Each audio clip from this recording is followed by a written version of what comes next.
Bench और बार तो हम सभी ने सुना होगा और कई बार लोगों में कंफ्यूजन भी हो जाता है कि बेंच क्या होता है, बार क्या होता है, इन दोनों के बीच में संबंध क्या होते हैं। तो आपको बता दें कि जो बार होता है और जो बेंच होता है उसका संबंध जो है वह कानूनी प्रणाली के भीतर में, यानी कि वकीलों और न्यायाधीशों, वकील यानी कि बार और न्यायाधीश यानी कि बेंच के बीच में एक गतिशील बातचीत और सहयोग को संदर्भित करता है, या फिर जो वकील और जो न्यायाधीश होते हैं उनके आपस की जो बातचीत होती है, जो डिस्कशन होता है, जो कोर्ट मैटर होता है, जो प्रोसीडिंग होती है, उसको हम बेंच और बार का संबंध कह सकते हैं।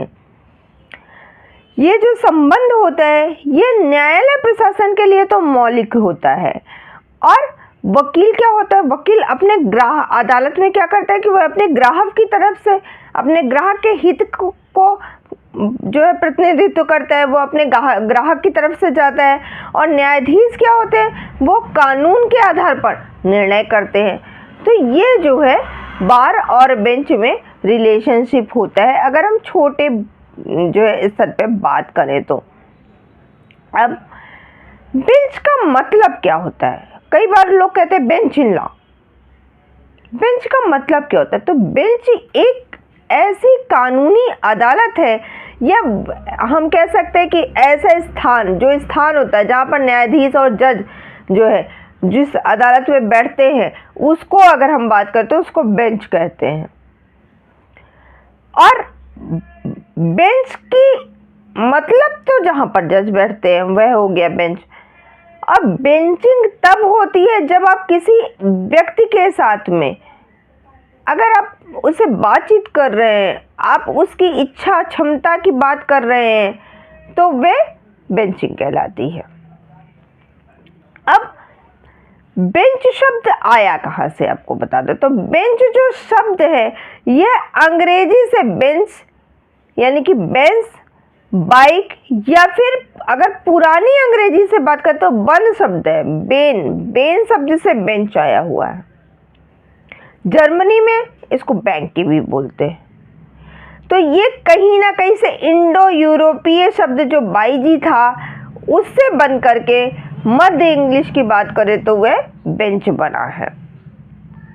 अब बेंच और बार यानी कि जहां पर कानूनी जो अधिवक्ता है वो जो है अपने ग्राहक के हितों की रक्षा हेतु ग्राहक की तरफ से जो है वह उसको प्रदर्शित करते हैं, तो वह जो है उनका बार होता है।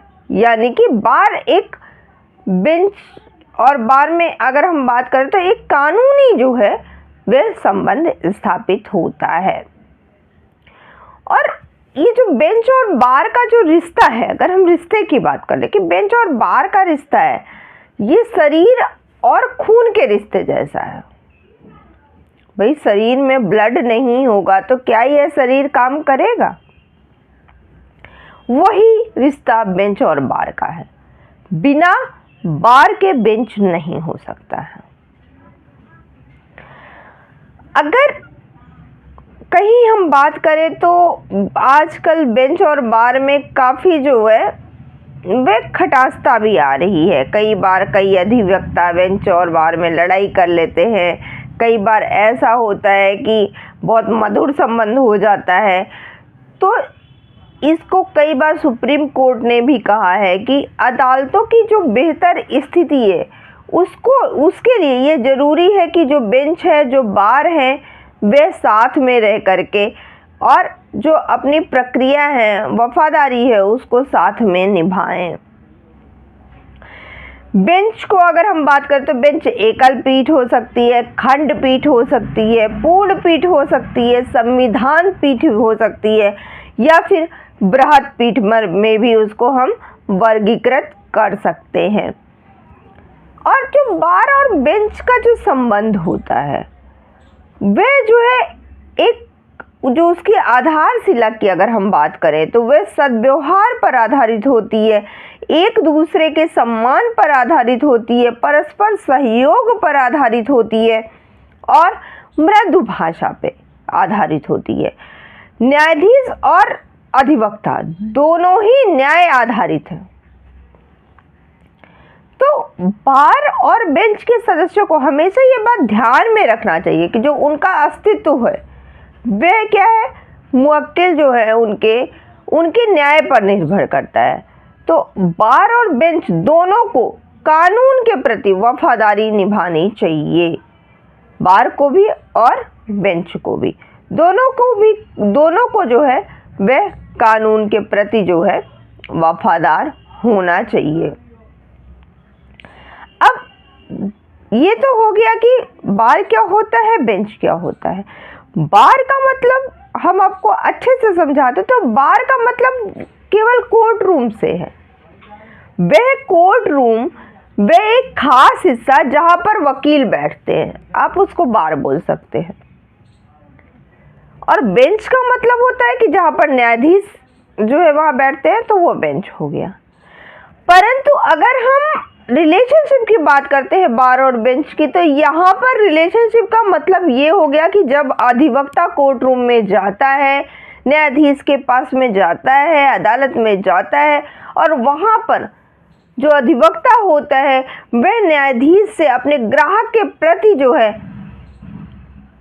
अपने ग्राहक की तरफ से जो है न्यायाधीश से महोदय से पूरी बातें डिस्क्राइब करता है और न्यायाधीश महोदय उस पर निर्णय देते हैं। तो यह जो रिलेशन होता है वह बार और बेंच का रिलेशन होता है।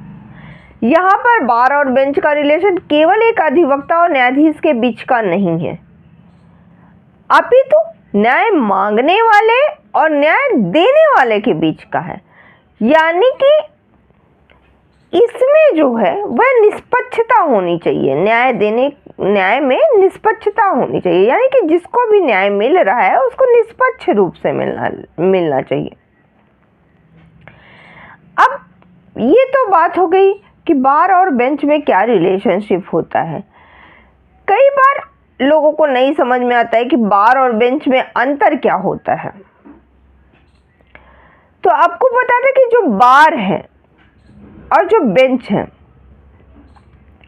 पहले क्या होता था, जो पुरानी अदालतें होती थी, जो आपने अंग्रेजों के टाइम की अदालतें सुनी होगी, वहां पर पीठ या फिर न्यायाधीश का जो पैनल होता था वह बेंच पर बैठते थे।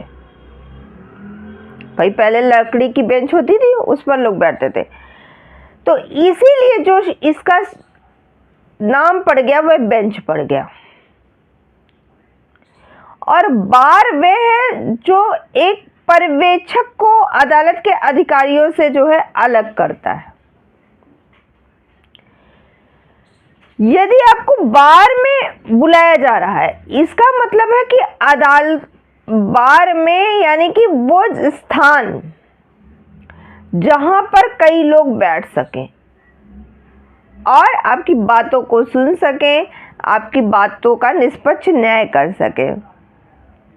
यानी कि बार जो है वह अधिवक्ताओं का है और बेंच जो है वह न्यायाधीश के लिए प्रयोग होता है। अब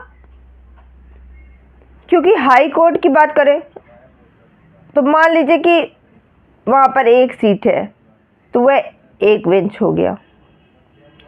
इस टाइप से अलग अलग प्रकार के बेंच भी होते हैं। अब ये तो बात हो गई कि बार क्या होता है, बेंच क्या होता है, परंतु इनके बीच में अगर हम संबंध स्थापित करने की बात करें तो कैसे संबंध स्थापित करें। तो बार और बेंच दोनों को एक दूसरे का सम्मान करना पड़ेगा। बार और बेंच दोनों को मृदुभाषी रहना पड़ेगा। जो भी अधिवक्ता है उन्हें चाहिए कि वे बहुत सौम्यता के साथ में अपनी बातें जजेस के सामने रखें, और जजेस को भी चाहिए कि वे बहुत मीठे स्वर में उन्हें अवगत कराएं चीज़ों से और अपना निर्णय दें। हो सकता है वह निर्णय उनके पक्ष में हो सकता है वह उनके निर्णय उनके पक्ष में ना भी हो, तो उसको ऐसे एक्सप्लेन करें कि सामने वाले को समझ में आ जाए, हाँ ठीक है यहाँ पर मेरी गलती थी और जिसने जो न्याय दिया है वह सही तरीके से दिया है, सही दिया है। और कभी भी बार और बेंच का संबंध तभी स्थापित हो सकता है जब उन दोनों का व्यवहार सौम्य और शील हो। ऐसा नहीं कि दो में से कोई भी एग्रेसिव हो गया, फिर वहाँ पर संबंध जो है वह अच्छे से स्थापित नहीं हो पाएगा। क्रोध और उत्तेजना से बचना चाहिए। कई बार हम देखते हैं कि वकील साहब कुछ बता रहे होते हैं जज साहब को, जज साहब गुस्सा हो जाते हैं। कई बार तो यहाँ तक देखने को मिलता है कि जज जो है वे अपना कुछ बात कह रहे हैं, वकील साहब गुस्सा हो गए, आप ऐसा नहीं कर सकते। तो दोनों को क्रोध और उत्तेजना से बचना पड़ेगा। जज को समझना पड़ेगा कि वकील साहब क्या कहना चाहते हैं, अधिवक्ता हमारे क्या बोलना चाहते हैं, और अधिवक्ता को ये अच्छे से डिस्क्राइब करना पड़ेगा कि आप क्या बोलना चाहते हैं, और जज जो निर्णय दे उसको शांतिपूर्ण ढंग से उसका सम्मान करें।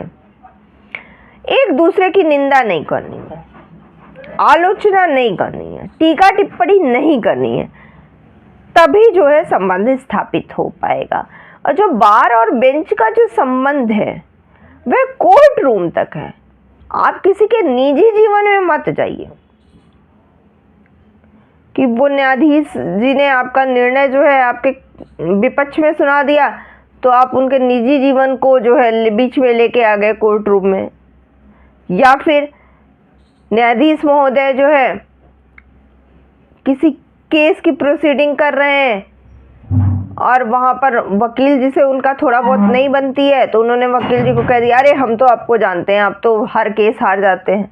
तो ऐसा नहीं करना है, किसी के निजी जीवन में नहीं झांकना है।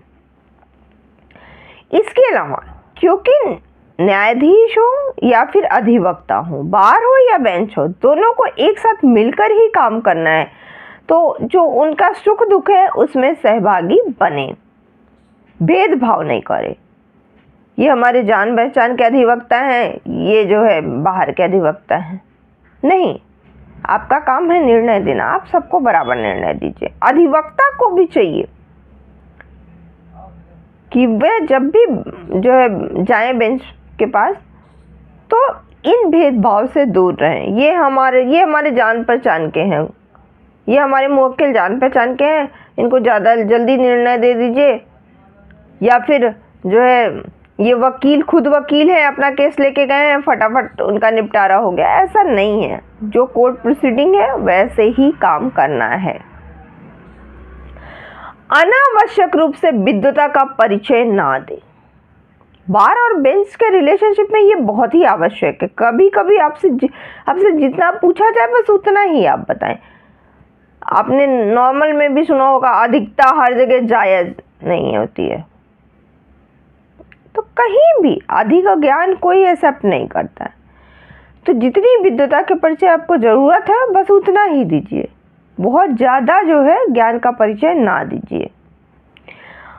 अनुचित गतिविधियों में भाग ना ले। पता चले आपका कोई निर्णय हो रहा है, वह निर्णय आपको समझ में नहीं आ रहा है, आपने जूता फेंक के मारना शुरू कर दिया। कई बार आप कचहरी में देखते हैं लोग लड़ाई करने लगते हैं आपस में, कभी मुवक्किल से लड़ाई हो रहा है, कभी ग्राहक से लड़ाई हो रहा है, कभी न्यायाधीश से लड़ाई हो रहा है। ऐसा नहीं करना है, तभी बार और बेंच के बीच में संबंध जो है वह स्थापित हो सकेगा। क्योंकि न्यायाधीश और अधिवक्ता जो है वे दोनों ही न्याय प्रशासन के दो पहिए हैं। यदि इनमें दोनों में कोई भी असमानता अगर आती है तो न्याय प्रशासन वहाँ पर अवरुद्ध हो जाएगा। तो न्याय प्रशासन में सक्रियता के लिए दोनों को आपसी रूप से सौहार्द होना चाहिए, कोऑर्डिनेशन बिठा के रखना चाहिए, तभी वास्तविक जो न्याय है वह सामने आएगा। यानी कि बार और बेंच के अगर हम संबंध की बात करें तो बार और बेंच के संबंधों को अच्छा बनाए रखने के लिए जो अभी हमने आपको आवश्यक बातें बताई हैं, इन सभी बातों को ध्यान में रखना है। और ये हमेशा ध्यान में रखना है कि जो न्यायपीठ है और अधिवक्ता वर्ग है वे दोनों ही एक ही तंत्र की दो भुजाएं हैं। जैसे एक शरीर में दो बाजू है वैसे ही जो न्यायपीठ है और अधिवक्ता है, ये दो बाहें हैं शरीर की, न्याय की। तो इस चीज़ को हमेशा ध्यान रखना है। अगर आपको हमारी वीडियो पसंद आई हो तो प्लीज़ लाइक कीजिएगा, शेयर कीजिएगा, सब्सक्राइब कीजिएगा, बेल आइकन दबाना बिल्कुल मत भूलिएगा, जिससे कि हमारी वीडियो आपको लगातार मिलती रहे। धन्यवाद।